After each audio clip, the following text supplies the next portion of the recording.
I'm coming in hard and I can't be watch out now. Good afternoon, everyone. Welcome to today's Agencyphonics podcast, episode 67. I'm taking the reins off Pete and Spencer for this episode. For those who don't know me, I lead M&A for Cactus, and we help agencies with growth and exit. And today I'm very excited to have Mulenga Agley here, the CEO and founder of Growthcurve.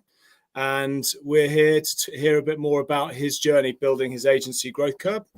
Also talk about what growth marketing is, or what it should be for agencies, and also some questions around the advertising industry and the landscape. So welcome, Mulenga.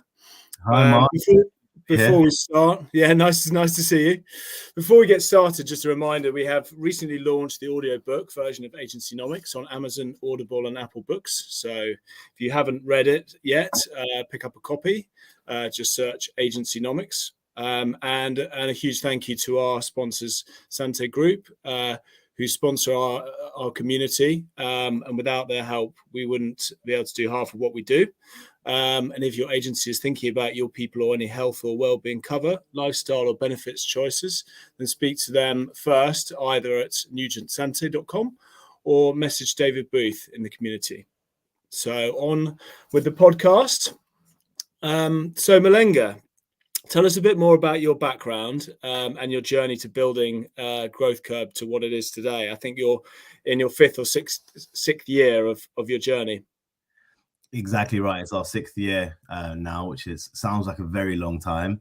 But in terms of growth and getting into Growthcurve, it's a weird story, I guess. I graduated university from a digital animation and visual effects degree. So I was doing CGI and I wanted to kind of make Pixar movies, really. So I kind of studied in that area and then graduated in the financial crisis of 2008. And ended up getting into an agency via a graduate scheme. So I joined one of the big American agencies that had an office over here, FCB, Draft FCB. And joined as a graduate and was their first digital hire, really, into kind of marketing. What did digital mean then at the very beginning? It meant emails and banners. So it wasn't super advanced, but it was the first steps of advertising branching out into the internet, I guess. In the modern context, of course, there had always been ads, as far back as the 90s. But so got involved in that kind of stuff. Kind of it graduated onto kind of integrated sites and more complicated applications and digital campaigns as we know it today. Worked my way up the ranks, ended up kind of doing the rounds of various different agencies and ended up heading up digital for one of the big agencies in London. And whilst there, actually someone that was on my team kind of introduced me into the world of startups. And then I went off on a whole journey building a banking business as the key growth hire in that business, which was very successful. Ended up exiting my share of that to PayPal. Wow. And then moved on to found Growthcurve. The key thing I was thinking in my mind was I'd become quite obsessed with growth marketing and the idea of what growth marketing was. I was following really the Silicon Valley mindset at that point, coming out of Silicon Valley, the lean startup methodology, and kind of test-driven, product-driven growth. And I used that very successfully to grow this banking business. And the point of Growthcurve was to do that for as many other interesting startups as possible. And then I guess you applied a lot of your techniques onto growing your own agency. But yeah, how did the first 5 years, how did that journey evolve in terms of how did you decide to build the business from the sort of ground upwards? Yeah, great question. Initially, when Growthcurve started, we were kind of trying to be all things, because really when you think about growth, especially if you're within a tech business yourself, you have to cover a very, very broad range of areas to get the business from 0 to 1. And we tried to do all of it at the start of Growthcurve. And what I quickly realized actually is that some decisions need to be pre-baked for early stage businesses, and we needed to reduce the offering, or at least package the offering more clearly, so that there were easy things that startups could take and run with and get clear value quite quickly. So then over the 5 years, what we ended up doing is forming routes, basically based on our knowledge, based on our experience of what had worked and hadn't worked, so that basically our clients could come take one of these routes and get off going with growth very quickly without having to go through complicated, undefined projects. So Growthcurve today, how is it different from other advertising or agency models? What do you do for your clients, and what kind of clients do you work with? Yeah, so at Growthcurve, we're really focused on taking clients, startups from 0 to 1. So that's kind of our USP. Rather than just handling a project for you or a campaign, we're really the partner that you come through to grow overall in your business. We have a range of services baked around that. So we're kind of a one-stop shop for growth. We can also take you through stages. So we take businesses from 0 to 1, and then if you're a scale up, we can take you from 1 to 10. So it's very, very different to approaching a creative agency who might just come up with your creative ideas for campaigns, or a PPC agency that might just be delivering traffic. We are kind of doing a little segment, vertical slice of all these areas to get your business growing at a compound level, basically. And this is top line revenue sales growth, is it? Or is this, audience or kind of normal marketing metrics? What is? So usually it's customer growth, but increasingly that directly relates to revenue. If what we're doing doesn't relate to revenue, then we're not going to be hired for very long. So it's customer growth, but also naturally the business is growing revenues alongside as well. Great. So yeah, the term growth marketing, it gets banded around a bit, and I've sort of seen different versions of it. But how do you consider growth marketing in terms of how it's done properly, and where do other agencies kind of fail to deliver, I guess, a proper growth marketing service? Great question. Yeah. So we see growth marketing at Growthcurve as building systems. That's the most important distinction from, I guess, just being a channel specialist or being, an ad agency focused on a particular discipline. We're engineering growth systems that kind of create and perpetuate customer growth. The one way to think about it is like in the same way as a physicist kind of understands, the foundational laws of the universe and can like engineer a spacecraft capable of withstanding like rapid acceleration or huge G-force. A growth marketer understands like the laws of the internet and human behavior and can engineer systems capable of rapid customer growth that can overcome churn and withstand scale.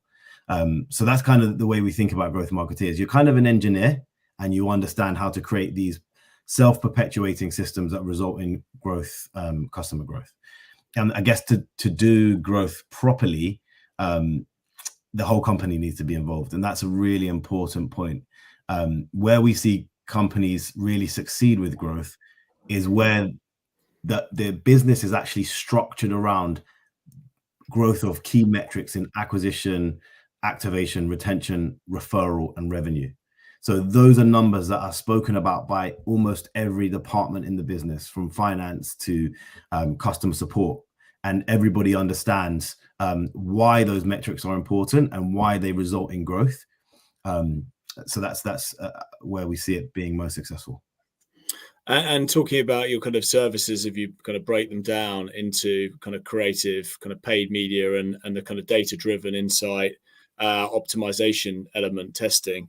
Tell me a bit more about the creative process for you. And I guess creative is such a broad set of services, but you do everything from kind of translation through to video, through to design, through to games, through to apps. So you've got a very kind of sophisticated, wide-ranging set of tools to help your clients. But yeah, if you could unpack it a little bit more about how you use them and when you use them. Yeah, creative is incredibly important and actually becoming more and more important as we go forward, especially with the kind of reduction in targeting capabilities. Creative is now like a hero thing for us. When I say we're designing systems, creative has to slot into those systems at every stage. So if we're finding a unique distribution mechanic that's going to go out and find people interested in fiction, we are going to have to create some creative collateral against that to tell that story. If we're going and we're building a bot that goes into Goodreads, what is the copy that's getting distributed. That's creative. What are the visuals that are going to be presented along with our messaging? So at every stage, growth marketing has to consider creative, and creative is a core component, all the way through to then emails people receive, push notifications, the dynamic experience on a landing page, of course, the ad creative itself. There's no end to the different touch points that we have to consider as growth marketers, and creative is involved throughout. And that means for us, we need to have capabilities that are multi-format and actually multidiscipline. So not just flat visual design. We need to be able to execute video. We need to be able to execute audio. We need to be able to translate into multiple different languages for different markets. So we've kind of made creative, our creative department actually is one of the fastest growing areas of our business because of this need to adapt to so many different channels, touch points, and scenarios and customer stages. I was going to come back to your team a bit later on and just talk about, how you hire and what those skill sets are, because obviously you need, multi-talented, multidisciplinary teams, and, having that flex is always the biggest challenge for agencies. But to go back, so you paid media and the way in which you kind of buy or user acquisition, how is that different? Because often some growth marketers rely just on Google and Meta, but obviously, your multi-channel approach is much more wide-ranging. So it'd be good to hear a little bit more about that. Yeah. The most important thing to call out here is that, PPC alone is not growth marketing. It's actually, it couldn't be further from growth marketing. That's merely one component, which is traffic, right? And it's one distribution channel that you might use in your growth system. When Growthcurve looks at a component of a system, for example, acquisition and traffic, we look at it a bit differently to traditional PPC digital marketing agencies, in that we immediately apply experimentation and hypotheses on how it can be driven forward and growth hacked. I hate that term, but I'm going to use it because I think everyone understands what I mean, and pushed further than the standard. So we're looking to exploit temporary opportunities in a channel because of a new feature or a new algorithmic change to boost growth. And we're going to use that kind of as an opportunity to accelerate growth on our paid channels. We're also going to be more technical in that we're going to maybe experiment more with the dynamic feed element that channels offer. In Facebook, for example, we do a lot with hacking the e-commerce feed and trying out different experiments within that. It's not a point and click, deploy a campaign, select target, and let it run kind of process at Growthcurve. It's a lot more experiment driven. It's a lot more technical. It's a lot more scientific. And it has to mesh well with the rest of the system that we've designed on the back end of that. Because again, remember, we're thinking pre-click all the way through to post-click, and what a customer is going to do at all stages when we run any activity. And what are the kind of new channels that you're sort of seeing that are working, I guess, better than some of the legacy ones? We know about the privacy changes that have affected Meta and Google, but yeah, how have the sort of channels changed in terms of how spend is allocated for you? Yeah, that's so interesting. I mean, just looking at like Facebook and Google in general, they used to just have an absolute lock on the game. Right. And I think this year is the first year that both together, they've dropped beneath 50% market share. So I think they're like something like 48% of all media buying goes through Facebook and Google now, which actually is quite a significant decline for them. And that's driven by some big changes in the market that, have come from privacy, and then other more nuanced things, such as Facebook's response to elections in the US and account banning and all these kind of things that have been happening at an increased rate. So people have been more likely now to give other channels a chance and look outside of those two big players. And what we're seeing is that diversification of paid channels is really on the rise, and there's some very, very interesting paid platforms springing up. Growthcurve are on the Hulu program to actually advertise in the States on Hulu on-demand TV. It's going to be a very, very interesting channel for the early stage of kind of reaching and awareness and building brands, all the way through to Amazon ads, which have been an absolute juggernaut. We've done tons on Amazon ads, and they've gone from 1 billion a year revenue on ad spend in 2016 to 38 billion in 2022. So absolutely surging ahead. And I think other channels are also going to grow heavily this year for their ads businesses. Apple is going to grow 26%, Spotify 30%, and TikTok 36%. TikTok is a whole world unto itself. So we're, of course, at Growthcurve, we actually have invested in building a TikTok studio. And we're now, TikTok is a specialism unto itself, creatively and from a growth perspective, in terms of all the different network effect elements that are in that platform. So yeah, really, really interesting. And we're doing more and more of that in 2023. Great. Yeah, it'll be interesting to see with TikTok and in the US. It feels like there's, issues with their ownership being Chinese and whether or not it's going to be blocked in the US. But yeah, it'll be interesting to see how that pans out this year. That's a really good. I don't think they will be banned, but I think they're going to be regulated, and that regulation is going to slow their growth at some point when it's announced, and that is going to give other video-centric channels, short-form video channels, a chance. And I think what we'll see is that YouTube will be the winner there. I think YouTube is going to capitalize the most if TikTok is regulated. And all of those things I mentioned about those weird kind of network effect mechanisms that TikTok have baked into their creative, like Stitch and all the other creative features, they can't be put back in the box. So YouTube will be releasing their own version of those kind of features and then capitalizing on that growth while TikTok is wounded. I eventually think TikTok will come back and then be on par again. And the big topic around privacy has also been how brands are trying to collect first-party data and also building their own kind of walled gardens around their data. So yeah, how do you help your clients address that and be ahead of the game? I think clients that are serious about growth, which should be everybody, are having to invest in their own CDPs, so customer data platforms. They're becoming a big part of the marketing stack. It used to be that you could just rely on the independent platforms to run attribution, and it would be accurate enough where it wouldn't be sensible to undertake massive personal investment in your data platform and pipeline, because the platforms were good enough.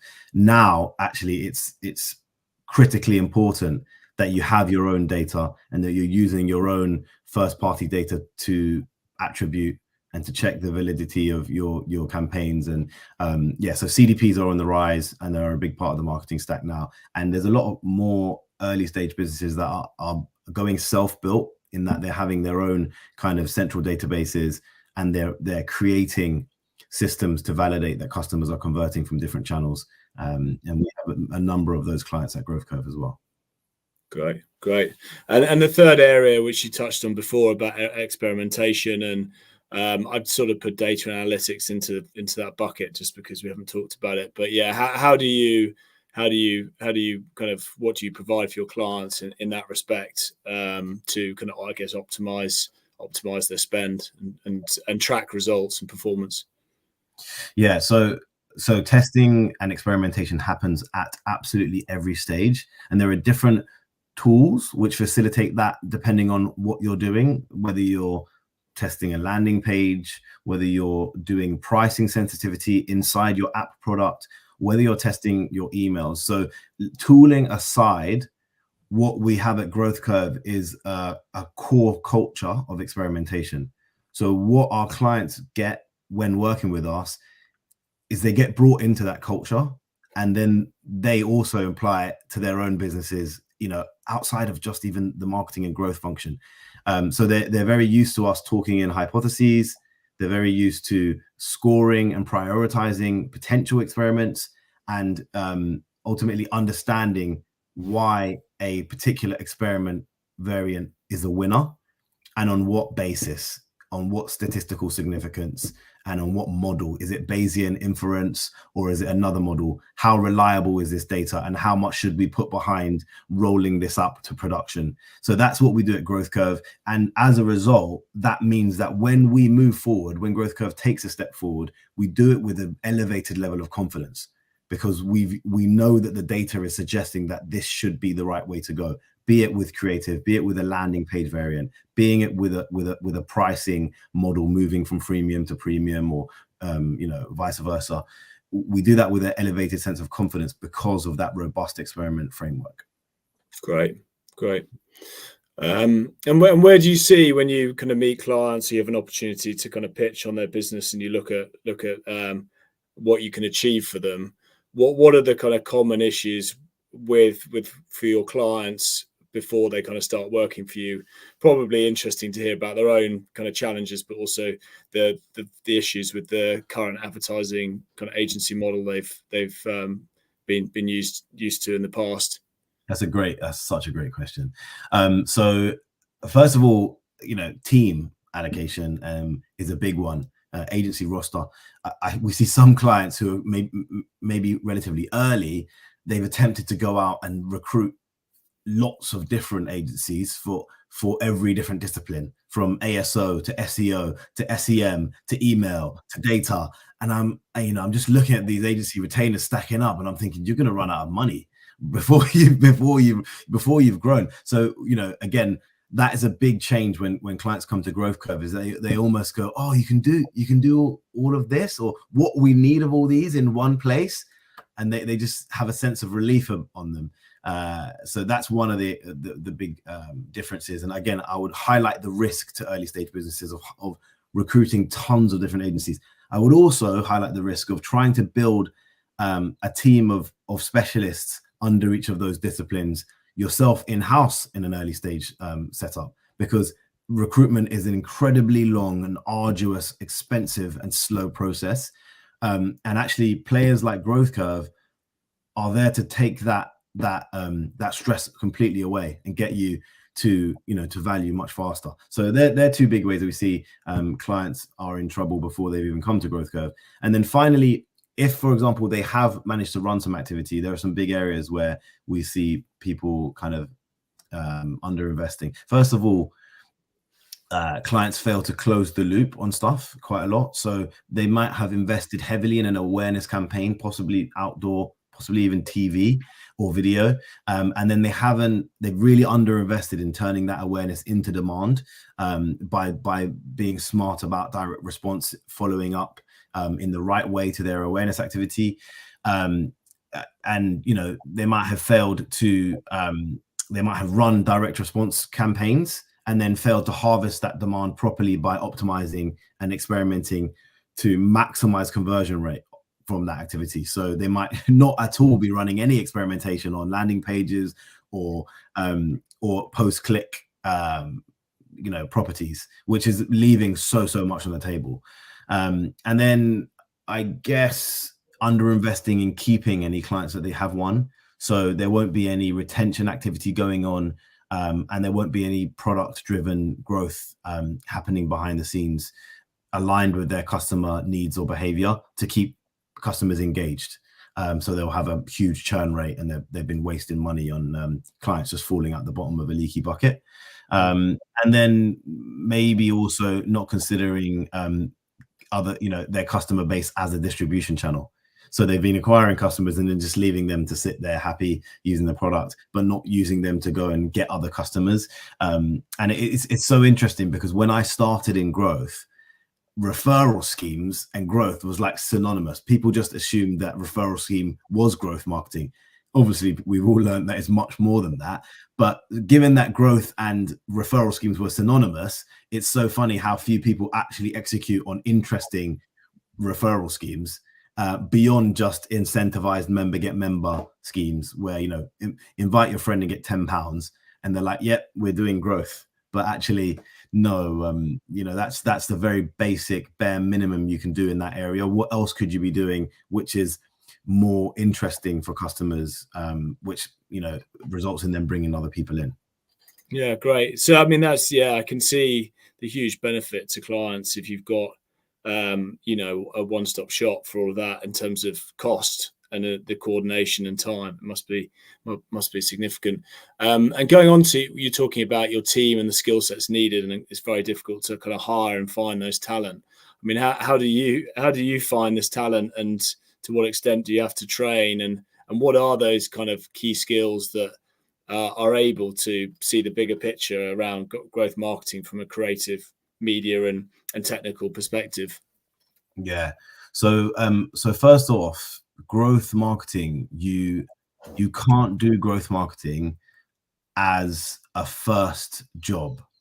And that's a weird thing to say, but what I mean by that is you graduate into growth marketing after kind of completing some other relevant skill. So typically you've been in product management, or you've been an engineer, full stack engineer, or you've been a performance marketing manager.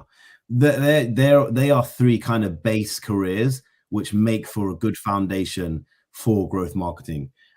Growth marketing, to be a good growth marketer, you have to have gone through those scenarios and understood how all of those things work, and then you kind of bring it together in growth marketing for your second stage career, where you're very effective at understanding how things grow. So we typically like to hire product managers, full stack engineers, or performance marketing managers that have some experience behind them, and then we broaden them out to become growth marketing managers. That's the preference. More recently, we're actually starting to try to create growth marketeers from junior graduates and training them all the way through, but that does come with a lot of having to expose them to real scenarios and projects, so they build up that experience. Yeah. And where do you find your talent from? I mean, the pool in the UK, I mean, there's probably there's a wider talent pool, and to what extent do you hire people permanently versus freelancers? Yeah, so we are very much our 2023 strategy and beyond is to build our permanent team. So we're investing very heavily in hiring those resources into Growthcurve so that clients can come to us for that talent. In terms of where we get talent from, as I mentioned, like it could be anywhere. You could be an engineer in a bank, but you've been interested in testing. You could be working client side, but be a product manager for one of their app products. You could come from anywhere, and we're looking for people that want that change and to be exposed to many different scenarios. So at Growthcurve, we work on everything from new banking businesses to dating apps to e-commerce apps, and for some people that's like food for their mind. They love flipping between different industries but applying that same growth thinking, and so that's kind of how we find talent and what they get out of it. Yeah, I think that's kind of answering your question. No, I was thinking geographically as well. I mean, is everyone based in London, or are they? No. So increasingly, no, people are based outside of the UK, and there are obviously centers in the world where people have gravitated towards certain things. Like there are great engineers in particular regions. There are great creatives in particular regions, mainly due to university education or resources in that country. So we really tap into that at Growthcurve, and definitely bring that into our network. And again, as we're growing now, 2023 and beyond, we're looking at physical presence in markets outside the UK that can house that talent on a permanent basis, again, giving our clients access to that. So when you come to Growthcurve, you could be a Berlin-based client, and you could be working with Growthcurve talent in Canada, right? And it doesn't really matter where people are, you're getting the best of the world's talent under our umbrella. Yeah, that's great. And in terms of sort of tech enablement, I mean, obviously you've got a technical background, you're kind of self-taught software engineer. There's so many tech solutions out there. There's so many things that automate or create kind of extra layers of data. Yeah, how do you approach and sort of integrate into your processes these, you know, ever evolving landscape of kind of technology solutions to help your clients?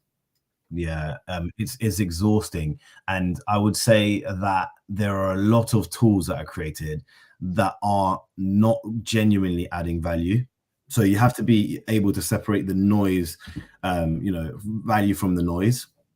And you know how we do that is we're always scanning interesting new businesses and seeing what their stacks are, and in a way other really smart early stage businesses have had to do a lot of decision making, and we kind of leverage off the back of that. So things like product hunt, and resources like that, where you see something growing, an interesting new product, then you look into what tooling they're using behind the scenes.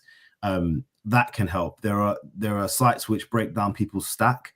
We use that a lot to understand what stacks different people are using for their data, for their marketing, for their tracking. And then when we see a pattern forming amongst like several interesting businesses all using a similar solution, we then put it on our radar and make a decision to start investigating it. And then it will progress through certain stages until a point at which we at Growthcurve might adopt it. So it's kind of, there is actually kind of a nice filtering process for tooling becoming part of our kind of arsenal, which goes like that. It's kind of, it's out there in the ether, gets a bit closer, comes onto our radar, and then gets qualified and assessed. But yeah, things like podcast, product hunt, and as I mentioned, there's various sites that help you understand people's stack, or how we kind of work out what's rising in terms of technology. And are you relying on external tools and solutions, or do you build any proprietary technology or software? Yeah, so of course we use the industry standard tooling for, you know, a number of areas like attribution, but we have also got actually a range of tools that we've built at Growthcurve, which is part of our kind of Growthcurve platform, which we've engineered entirely from scratch ourselves. We're actually looking to do much more of that as we progress, because it solves a specific need that we've seen as a company and helps us deliver our services and value for our customers much faster. We know Growthcurve was always meant to be partially platform, you know, part people, part platform, and I think that's a strength that we have at Growthcurve. So something that we're going to continue investing in. Great, thank you. And onto this year and the outlook. I mean, it's difficult not to read the newspapers and feel depressed. How are you feeling about this year and inflation and a potential recession? And you know, how you, I guess how are you helping your clients navigate that at the same time? Yeah, I mean, I started my career in a recession, and just the one positive thing that comes out of these difficult economic times is that, you know, people are forced to innovate, and there's a lot of new companies that are created during times like this, and a lot of opportunity that does open up in the technology sphere. So I'm interested to see where that goes and what new companies that Growthcurve is going to be helping to grow as a result of you know, the smart talent that are coming out of the tech layoffs and all the ideas that they've been waiting to build, that they will now be building 2023 and beyond. So you know, being in Growthcurve is an exciting time because we get exposed to all of that, and we can already see the uptick in entrepreneurs reaching out with ideas directly proportional to the tech redundancy. So I think that one positive thing, that innovation is going to surge forward as a result. Yeah, it's interesting seeing the news of the tech layoffs. I don't necessarily feel it's a reflection on the directly related to the recession. It's just they overhired and have to be seen to improve their share price to be doing something about it, which obviously just by improving their margins and managing their business more tightly.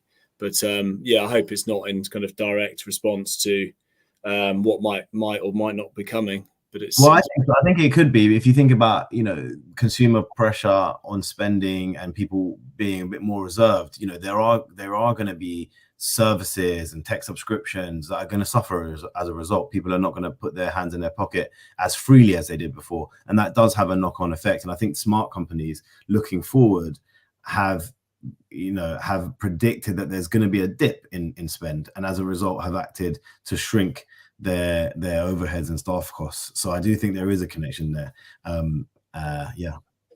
And then there's always the opinion about brands should continue to build or create awareness and continue to spend. So are you of that thought, or how should they check? I mean, they've obviously got to reduce spend in line with demand, but yeah, how do they do it in a smart way without losing their kind of share of voice? Or 100%. Yeah, you can't afford to go quiet in bad economic times as a business. You cannot. You have to continue trying to pursue growth, trying to make noise. I think again, you get more inventive, you get smarter with non-standard forms of distribution, and again, that can be stuff that you engineer. We're launching a banking business in the US at the moment. It's a really new challenger banking business targeting the millennial segment. So we have had to be really, really smart we've actually created a new member distribution mechanic for them, which is engineered. So it's a piece of software essentially that helps this all happen. And that for them is a great way of reaching their customer base. So I think, again, being smart like that and thinking of other ways other than just direct paid spend where you can reach your audience, communicate with them during these difficult times is smart. Yeah, exactly. And from an agency perspective, we're Cactus help agencies consider their business plans around the now, the next, and the future.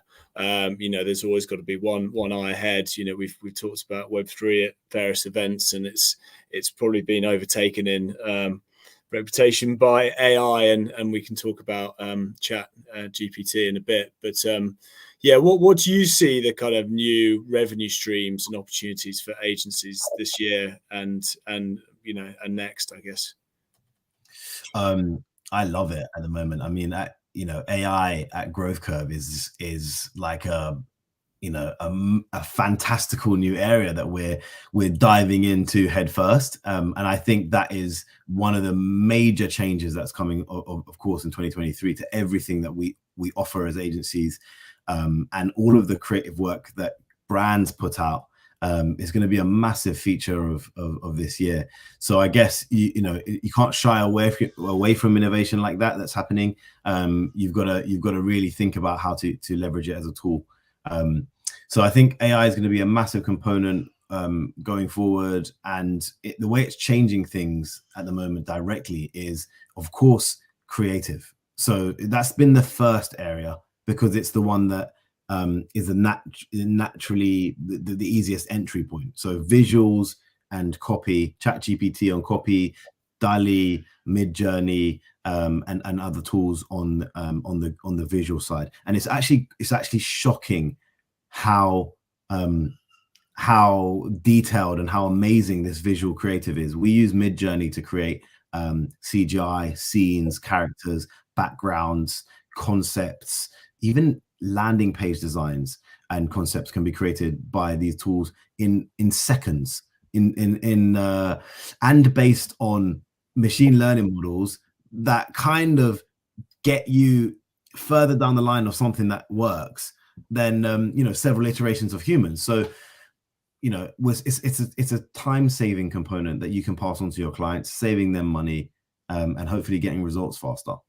And hearing lots of sort of anecdotes around how ChatGPT can write code in seconds as well, which is kind of fascinating. So it doesn't feel like there isn't any part of the kind of marketing and digital world that isn't going to be massively disrupted. So I wonder what the role of developers will evolve into if AI is able to do 10% of what it feels like it's doing already in the future.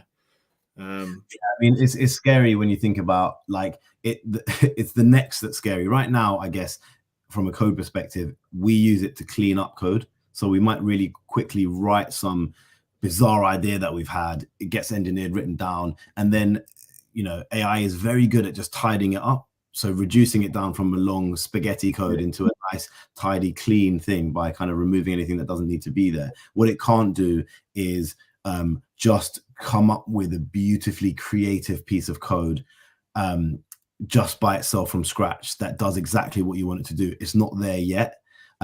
When it can do that, that's when we all need to be very, very frightened. We're in Terminator territory. So I think it's more of a tool at the moment. And there's, again, at Growthcurve, we're working out every day what it can do well from what it can't. Yeah, and that's, it's already here now, and we're talking now, next, and future. So I'm kind of lost where to go to in the future, given that this has crept up so quickly. So I don't know if you've got any predictions for the future beyond what AI's capability like. I think finally, okay, my big future prediction is that AI at the moment is screen based, right? So we're typing things, we're getting screen based content back. We saw a video got shared today in the Growthcurve chat from Boston Dynamics. Everyone knows the name, but they did a humanoid robot helping on a construction site. And I don't know if you've seen this video, but it is terrifyingly good from a robotics perspective. My prediction is that AI makes it out of the screen into robotics, physical robotics, and from an everyday perspective. So we will see more waiter assistants that are robots. We'll see physical people on the street, parking attendants giving tickets, and there'll be robots. So that's my big prediction for the next jump in AI, and it's going to be physical. And yeah, we're going to see a lot more of that. Great. Yeah, I mean, we don't know to what extent it can, the evil that can be caused by AI, but there are a lot of exciting, positive developments that are coming out that I'm trying to be excited, not scared. Anyway. Yeah. So yeah, I guess what is your kind of top piece of advice to give agency founders? We help agency founders on their kind of journey at the beginning. What they should be thinking about if they're kind of starting out building an agency, and then trying to scale it in the context of what we've discussed. Yeah, I think it's really important to have a niche focus. So Growthcurve is a growth marketing agency for tech businesses, and we're people and platform combined. So that's our area. That's where we win, and we know what we do. It's very easy for us to position ourselves in a market. We know who our competitors are, and we know the businesses that we can serve. I wouldn't want anyone to start a digital marketing agency and that was the only thing that they had, just a digital marketing agency. You should have a specialism, and whether you're an app store optimization team or you're a retention team, it's very important to be focused. And also when you are focused in that way, clients see where you fit in, and you don't have to spend as long describing what you do. And I think it's difficult to say that you do all aspects.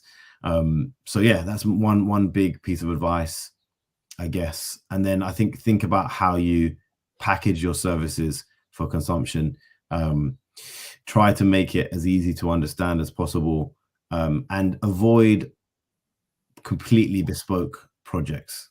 That sounds strange. We started to grow really fast at Growthcurve when we stepped away from completely bespoke offerings, and we moved into these, like I said, pre-baked routes which clients could pick up and run with.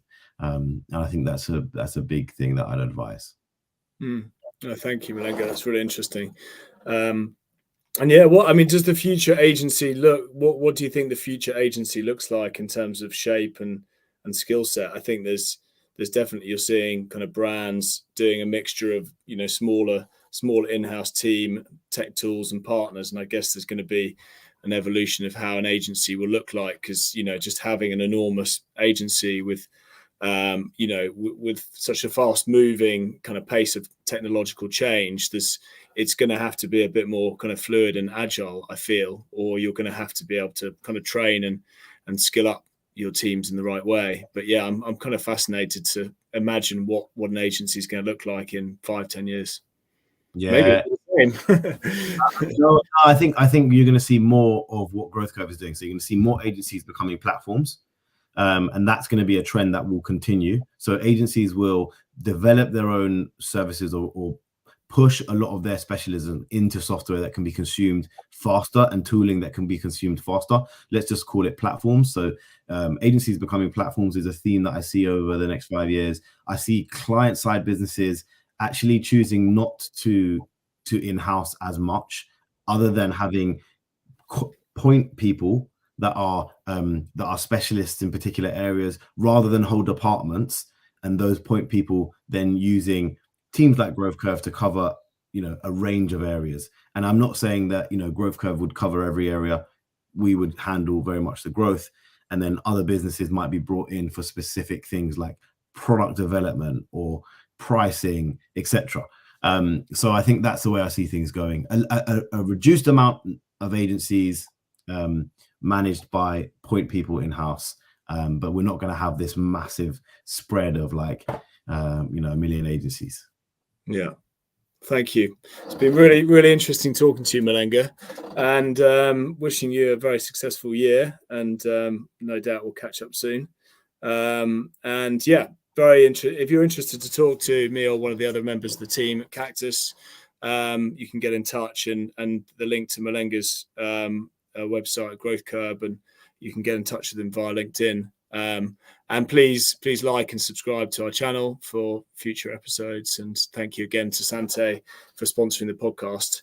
And see you all very soon. Thanks again, Mulenga. Thanks for having me. It's been really fun. Thanks, guys, and like and subscribe. Cheers. Bye.